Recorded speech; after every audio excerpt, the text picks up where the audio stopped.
Dit is hem dan, de 360 graden tour door het CSG Lutger in Burgum.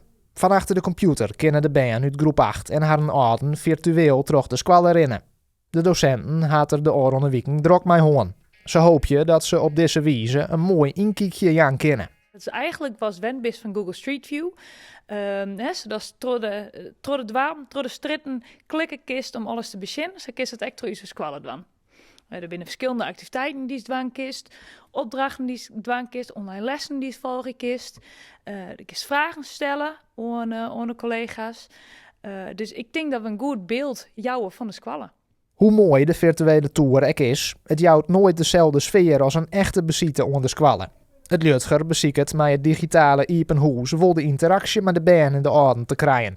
Want dat is voor de aankomende leerlingen heel belangrijk. Het gesprek kan nog steeds plak vinden. En ik denk dat dat echt heel belangrijk is. De vragen die branden bij mensen, die kunnen ze nog steeds stellen op verschillende manieren. Via chats, via de site, via de voorlichtingssite, maar ook in de tour. Ze kunnen letterlijk mensen op uw collega's klikken. En dan zit er, stel hier je vraag. En dan zit je in een gesprek, in het persoonlijke gesprek, wat denk ik juist heel belangrijk is. Gewoon docenten verzorg je ook een online les van de band. Ze hadden er intussen al aardig wat ondervindingen kregen en denken dat ze de band zo een goed beeld kennen van de squallen. De meesten kan ik nog vragen stellen achteraf, dezelfde vragen die ze ooit stellen kent hier.